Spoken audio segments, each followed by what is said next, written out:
أعوذ بالله من الشيطان الرجيم بسم الله الرحمن الرحيم. Makanya kemudian banyak orang yang tidak sadar bahwasanya dalam kehidupan ketika dia mencari ilmu itu niatannya adalah karena dunia. Makanya kita lihat kan hari ini banyak orang tua metodenya ketika menyekolahkan anak itu tidak sadar. Dia menyekolahkan anak supaya anaknya itu menjadi pegawai dunia. Niatannya dunia, disekolahkan di SD ini, dilanjutkan di SMP ini, nanti SMP-nya favorit di sini, dilanjutkan di SMA favorit sini, nanti kuliahnya di sini. Kenapa Bi sekolahnya di SMA sini? Supaya kamu gampang untuk masuk kuliah di sini.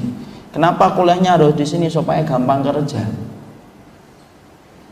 Dan itu termasuk di antara perkara yang tadi dikhawatirkan oleh Nabi. Siapapun yang nyari ilmu harusnya niatnya karena Allah.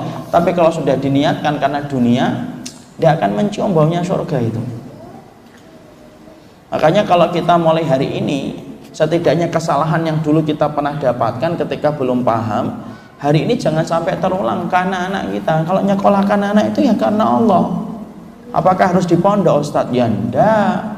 Silahkan sekolah kedokteran, arsitek, tapi orang tuanya selalu menjaga frame niat anak itu. Nak, kamu itu belajar kedokteran, ataupun kamu belajar arsitek, ataupun kamu belajar ekonomi, niatkan karena Allah supaya bisa memberikan manfaat untuk agamamu.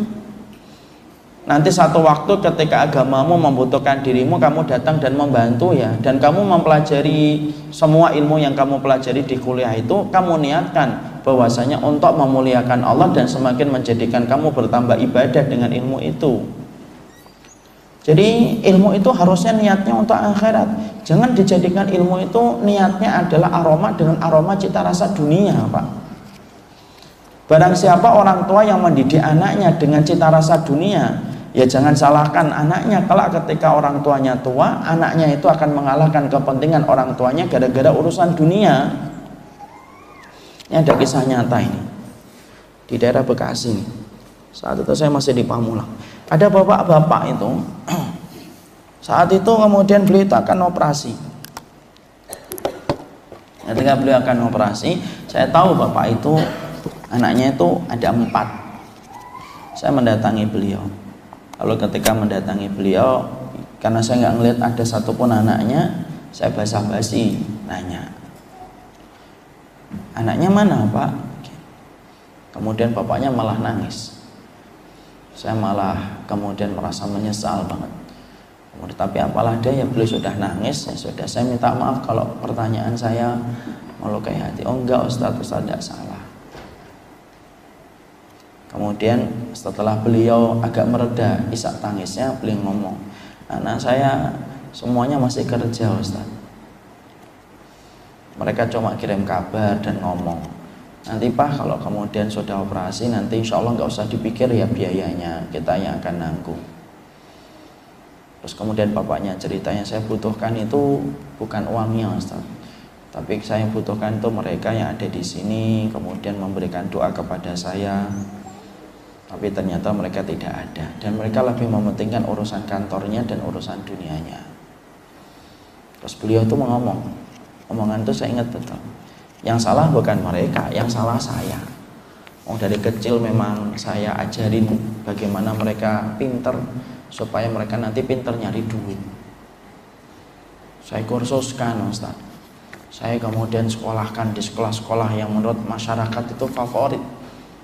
Dan anak saya itu semuanya sekolahnya favorit, sampai kuliahnya pun di universitas-universitas terkemuka. Tapi hari ini saya baru merasakan apa yang saya lakukan itu salah. Anak saya banyak yang tidak bisa baca Quran. Bahkan ketika saya pernah mendengarkan Qurannya berantakan dan semuanya. Tapi apalah daya, itulah buah pahit dari apa yang saya lakukan. Saya mencetak anak saya menjadi pencinta dunia. Dan hari ini saya merasakan akibatnya. Insya Allah nyata, bapak itu sudah meninggal dunia sekarang. Tapi disitulah kita akhirnya memahami betul. Jadi ternyata banyak di antara kita itu menjadikan ilmu, bau dari ilmu itu aromanya itu aroma dunia. Jadi mempelajari ilmu itu aromanya dunia. Hatta ketika mempelajari ilmu agama pun sekarang aromanya juga aroma dunia. Berapa banyak orang yang hari ini tuh sekolah untuk mencari titel. Boleh nggak kita mencari itu? Maka sesungguhnya itu dikhawatirkan akan merusak bagaimana niat kita ketika kita mencari ilmu. Karena sesungguhnya menjaga niat itu susah. Sekalinya kita kepleset dalam hati, ketika kepleset dalam masalah niat, kepleset hati itu lebih parah daripada keplesetnya kaki. Karena keplesetnya hati itu bisa menyebabkan rusaknya seluruh kehidupan akhirat kita. Masa depan kita rusak gara-gara masalah hati. Ya. Dan tentunya kita sudah paham kan, orang yang pertama kali menjadi koreknya api neraka itu siapa? Bukan pezina. Bukan pula peminum khamr yang menjadi koreknya api neraka pertama kali untuk dicemplungkan ke dalam neraka. Orang yang menjadi koreknya api neraka pertama kali yang dicemplungkan di dalam neraka adalah orang yang beramal besar tapi kepleset dalam masalah niat. Inna awalan nasi yuqda yaumal qiyamati salah satu. Orang yang pertama kali diputuskan nasibnya untuk dicemplungkan ke dalam neraka itu 3. Satu adalah orang yang berjihad, yang kedua orang yang mencari ilmu, yang ketiga orang yang bersedekah. Tapi orang yang jihad karena ingin disebut pemberani, orang yang mencari ilmu karena disebut yang sebagai orang yang alim dan solih, dan orang yang bersedekah itu supaya dia disebut orang yang dermawan. Kepleset dalam masalah itu, merekalah yang pertama kali mencicipi api neraka. Yang mencicipi api neraka sebelum orang yang meminum khamr, sebelum orang yang berzina. Walaupun orang yang minum khamr dan berzina juga dosa yang kemudian akan ditebus dengan neraka. Artinya itulah susahnya menjaga niat. Dan ternyata rusaknya niat itu bukan hanya riya, tapi meniatkan dunia itu dalam setiap ibadah itu perkara yang juga merusak niat. Dan kita khawatir kalau sudah meniatkan dunia, mungkin dikasih dunia tapi tidak ada lagi balasan di akhirat. Ada kok teman saya beramal untuk dunia, nyatanya dapat dunia. Betul, memang dapat dunia. Wong Allah sudah menjanjikan kok, orang yang mencari dunia akan dikasih dunia, nggak dikurangi. Tapi kelak di akhiratnya nggak dapat apa-apa. Surat Hud 15 dan 16 Allah menyampaikan, "Man kana yuridul hayatad dunya wa zinataha nuwaffi ilaihim a'malahum fiha wa hum fiha la yubkhasun ulaika alladzi laisa lahum fil akhirati ilan nar wa habita ma sana'u fiha wa batilum ma kanu ya'malun." Barang siapa orang yang meniatkan dunia untuk mendapatkan dunia, maka kami kasih dunia. Tuh kata Allah, nuwafi ilaihim, kami kasih dunia yang mereka niatkan, tuh kami kasih. La yubkhasun, tidak dikurangi. Jadi niatnya pengen dapat 100 juta, Allah kasih 100 juta, tidak dikurangi. Selesai ayat itu berdiri sendiri? Tidak. Ayat itu berdiri kemudian disambung dengan ayat berikutnya. Tetapi kelak dalam kehidupan di akhiratnya, orang yang sudah disempurnakan balasan dunianya, tetapi kelak di akhiratnya nggak mendapatkan apapun. Sia-sia apa yang mereka lakukan, batil atas apa yang mereka usahakan. Dan akhirnya di akhiratnya tidak mendapat apa-apa. Berapa banyak nanti orang yang ketika mencari ilmu, ketika dia melihat mizan, saya mencari ilmu mana ya Allah, 16 tahun saya nyari ilmu. Allah menjawab, loh nyari ilmu kamu kan hanya untuk dunia. Sudah dikasih toh kepadamu dunia sebagaimana niat yang kamu inginkan. Bisa jadi ada orang yang ketika dia melihat mizan kebaikan, karena mizan kebaikan itu semuanya nanti kelihatan Pak. Jadi bapak, saya, anak, antum, ukhti semuanya, nanti ketika kita kemudian dalam mizan itu kita ngerti mana sih amal kita yang terbaik itu yang mana. Oh yang ini. Oh yang ini. Mungkin ada di antara kita yang bertanya, loh mana amalan saya ketika mencari ilmu? Loh ilmu yang kamu niatkan itu supaya kamu disebut alim sama teman-temanmu, kan kamu sudah disebut salih sama teman-temanmu. Akhirnya tidak ada lagi sisa untuk balasan mereka di akhirat.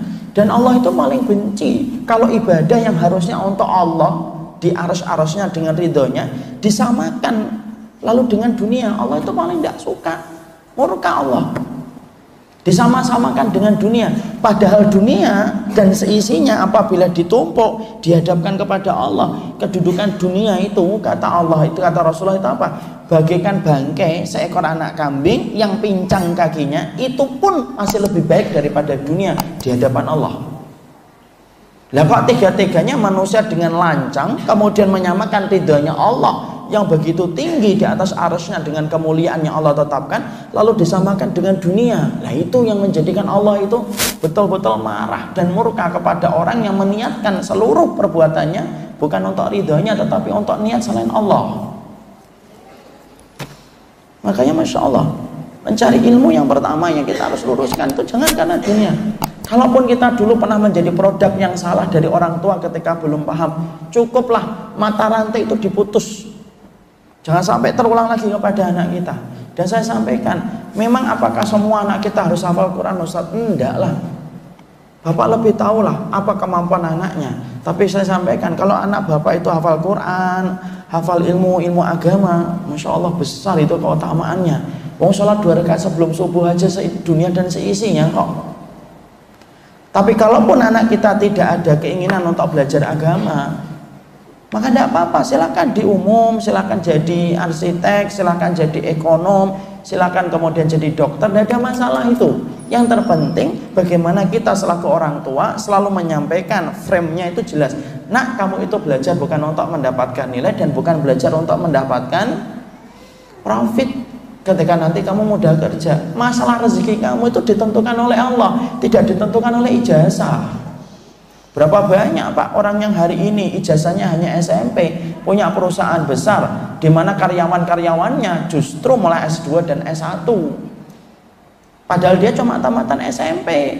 Rezekinya mengalahkan orang yang S2. Bukan berarti kita meremehkan pendidikan, enggak. Yang ingin saya sampaikan, pendidikan itu bukan untuk mengatur dunia kita. Dunia kita itu sudah dijamin oleh Allah, Pak. Sama dengan anak-anak kita. Anak-anak kita itu rezekinya sudah dijamin oleh Allah. Jangan dirusaklah amalan anak kita ketika sudah susah payah dia sekolah. Bapak dan saya berkewajiban jaga niat anak itu. Nak, kamu kemudian ini sekolah dari jam 7 sampai jam 2, niatkan karena Allah ya nak. Karena hari ini ya Allah Pak, kalau niatkan karena dunia itu kasihan banget anak kita itu. Jam 7 dia sekolah, jam 3 dia pulang. Kadang-kadang masih banyak orang tua ngasih kursus lagi. Dengan tumpukan-tumpukan kursus yang banyak, seakan-akan itu Masya Allah. Dengan semuanya itu seakan-akan apa? Niatannya hanya untuk dunia, seakan-akan itu susah banget. Lupa bahwasanya Allah itu ketika mensifati dirinya Rozak, Allah juga mensifati dirinya Rahman. Kadang-kadang kita kan lupa Allah itu Rozak. Betul Allah itu Rozak, tapi Allah juga punya sifat Rahman. Sifat Rozaknya Allah itu bersamaan dengan sifat Rahmannya Allah. Jadi pasti Allah itu memberikan kasih sayang kok ya. Jadi janganlah kita niatkan pahala yang besar. Anak kita SD, SMP susah sekarang. Apalagi kita lihat kan anak kita ini sekarang SD-nya itu Masya Allah jam 3 coba. Sampai waktu bermainnya sudah hilang sekarang itu. Hanya untuk mendapatkan sesuatu yang tidak bisa mereka lihat pahalanya di sisi Allah. Jadi anak itu mungkin kalau kita salah nggak menjaga niatnya, anak itu nanti ketika meninggal dia ngelihat, saya sekolah 16 tahun, saya bahkan S2, berarti 20 tahun sekolahnya.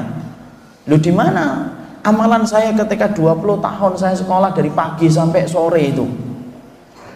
Ya kan kamu pengennya dapat duit. Udah kami kasih kerjaan.